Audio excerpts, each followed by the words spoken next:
It's finally here. MLB The Show 25 releases tonight.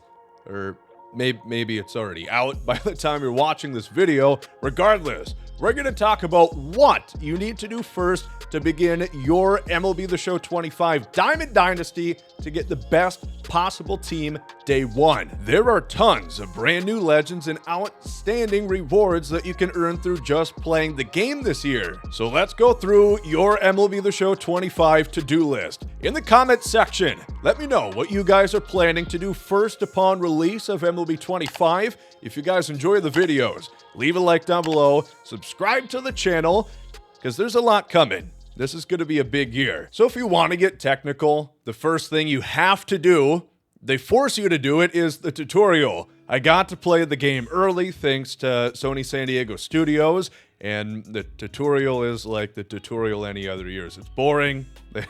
They show you the ropes, great. And then the other technical thing that you should do next, if you pre-ordered the game or if you got the digital deluxe version of the game, you're going to have packs. And for people who bought the $100 version, you get 2 diamond packs, one being the 20th anniversary pack, and then the other, the Diamond Legend Flashback pack. Now, my personal opinion, I would say the best card to choose from the 20th anniversary pack would be 85 Ted Williams. He's a brand new legend who historically has one of the best swings in Diamond Dynasty history. Alongside that, he's got pretty killer offensive attributes, especially for night 1 of MLB 25. Now, mind you, he's not much of a defender. You might want to put him at DH or just pray that nobody hits it to him in left field, but definitely Ted will be my pick for the 20th anniversary pack. On to the Legend Flashback pack. This one, there's a couple good options, but none better, in my opinion, than Billy Wagner. He's one of the best relief arms that you can get right away within the game. A fireballing lefty to shore up your closing spot, you can't really beat that. And lastly, a quick reminder, the Now and Later packs and the Twitch Drop packs that you might have earned prior to MLB 25 launch, the developers have already confirmed those packs will come into your account on the 18th for the official launch of the game, not for early access. All right, so the first actual things that you should do in DD, the pipeline program. There is a ton of great rewards that you're going to get for playing this program, such as this 87 Walker Jenkins, which is probably one of the best outfielders that you can get right away at launch. He looks really well-rounded, great card. And you also get a Pipeline Series pack. Again, that's a big thing they're really pushing for this year. If there's a pack in the store, they want to give packs in programs for you to actually open up just by playing the game. We like that. And you get a look at what cards are going to be in there. There's a Dylan Cruz, there's a Marcelo Meyer, there is Samuel Basallo, there's a ton of great cards. Jack Caglione, a bunch of guys that would be great for your team or to put into a collection, because that's another important part at launch for MLB 25 is the Pipeline Series collection, which you could get in 88 Roki Sasaki, brand new, coming over to Major League Baseball.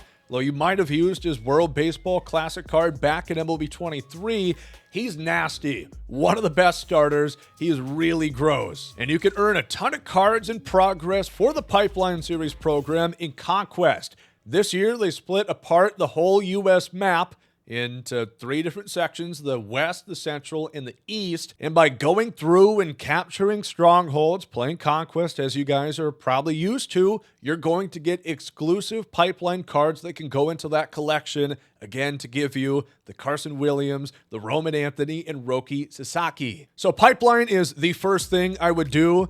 Technically, there is a starter program which gets you a gold Roger Clemens. I wouldn't say don't do this, and maybe you might want to do it first, but I really do think the Pipeline program offers you a ton of great stuff. There's also the Spring Breakout program, which similarly, same kind of way you're going to grind it out. There's an awesome 87 overall JJ Weatherholt, lefty bat, really well-rounded once again. Those are probably the cards that you want right off rip cards that can do a little bit of everything. He's going to be really good for your team. I would just prioritize the pipeline first because they've got the collection and the pack that you can earn right away. To grind out those programs, there will be moment challenges as well as missions like PXP missions or stat missions. And in the Spring Breakout program's case, there's a showdown that you can play to earn progress as well. Also, another great place to get your grinding done for the Spring Breakout program, the pipeline program, Team Affinity programs would be mini seasons, because right away at launch, there's an 87cc Sabathia that you can earn. Sabathia cards in the past have always been one of my favorite, and he looks really good on paper. Again, an 87 is the same overall as a Battle Royale Flawless card, so you get really good rewards for playing offline this year, far better than in any previous year, and this is just in mini seasons. In a great place to earn progress within those programs because you have to get stat missions to complete them.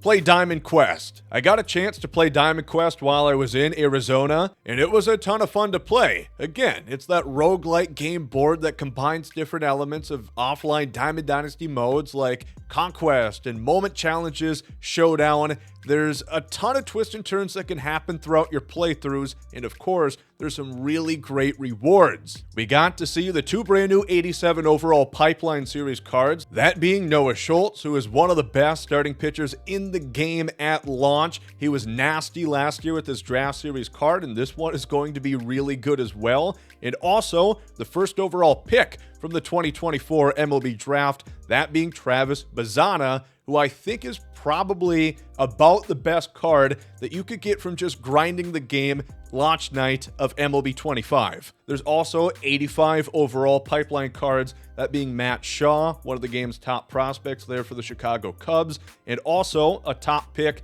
in the 2024 MLB Draft, that being Chase Burns, a very hard-throwing righty for the Cincinnati Reds. I'm going to do a full breakdown really on the best strategy to go about Diamond Quest, because there's definitely ways to streamline the process, making your use of time as efficient as possible, and hopefully so you don't lose as many games, because Diamond Quest can get pretty tough. And of course, there is also different game boards for Diamond Quest right away at launch. We got to see one featuring an 87 Garrett Crochet, who is straight up gross. He's going to be nasty on launch night. And then also an 87 Bryson Stott for the Philadelphia Phillies, one of the best defenders up the middle. And then, of course, remember, any and everything that you do within Diamond Dynasty, and for the most part, the entirety of the game, you're going to earn progress within that first inning XP path. And in that first inning XP reward path, as you make some progress, like pretty much right away,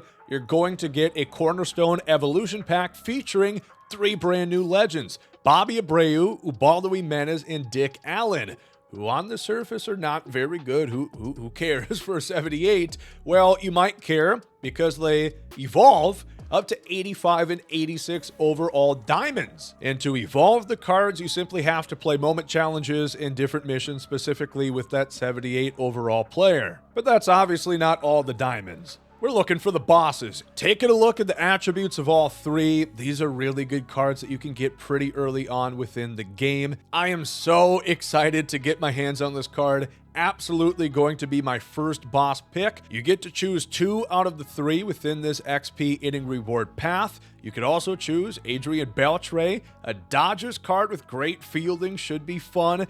Really test the new infielder reaction metrics this year. And then Mark McGwire. He probably won't be able to see the ball, but if he blindly swings and makes contact, it's going 500 feet. Really low. 30 vision. I mean, yeah, is Mark the kind of guy that you got to help cross the street? He's got one of those big sticks.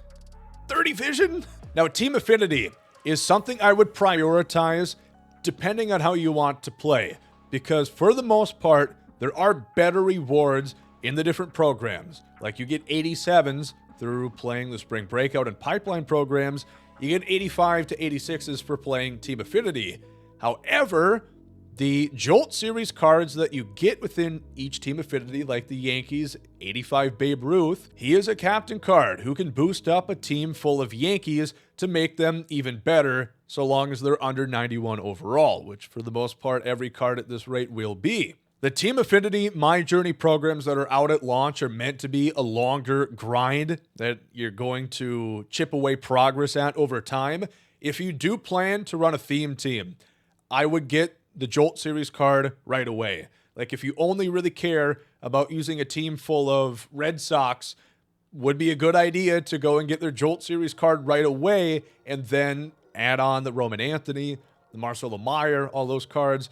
They're only going to be better with that Jolt Series card from the Red Sox Team Affinity. But in terms of the best cards in the game, you are of course looking for the Live Series collections, where you can get some of the best cards in the game all year, such as collection reward for every Live Series in the game, Carlos Beltran, brand new legend, 99 overall switch hitter, absolute crazy card. Roger Clemens, you get him for collecting all the American League Live Series, another brand new legend. This is a Red Sox card, looks absolutely killer. And finally, one more new legend, Gil Hodges. He looks really good as well. One of the best offensive bats that you'll have in the game. These cards will take some time, but you want to start earning that progress and start inching towards them. As always, I highly recommend trying to finish, especially some of the cheaper Live Series collections, pretty quickly, because some of those card rewards for completing that team are pretty good,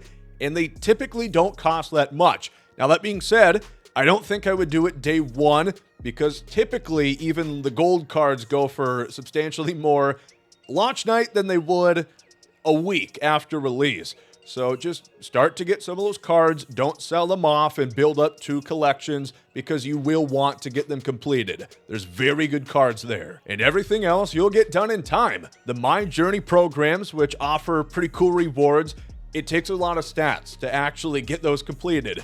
Team Affinity, if you want the vouchers for the Yankees All-Star card that comes out in July, you obviously don't have to rush through to get that done in March. And I know that online play is not something that everybody rushes out to do within the beginning part of Diamond Dynasty, and I don't think you have to. Again, my qualms with the multiplayer program, you can only get so much progress in there right away. I don't think it's a bad idea to get your team a little bit better with the Spring Breakout program, the Pipeline program, complete a couple Team Affinity programs, get some diamonds on your team, and then go out and play ranked seasons. So there we go. That is my guide on how you guys should kickstart your Diamond Dynasty within MLB The Show 25. But of course, I want to hear from you. What do you guys plan to do first in MLB 25 when it releases in early access tonight and officially on the 18th? I'm excited for this year's game, and I hope that you guys are as well. Plan on many videos coming out throughout this channel and the second channel. Make sure to check it out if you guys are not subscribed yet. Thank you all for watching this video, and I'll see you on the next one.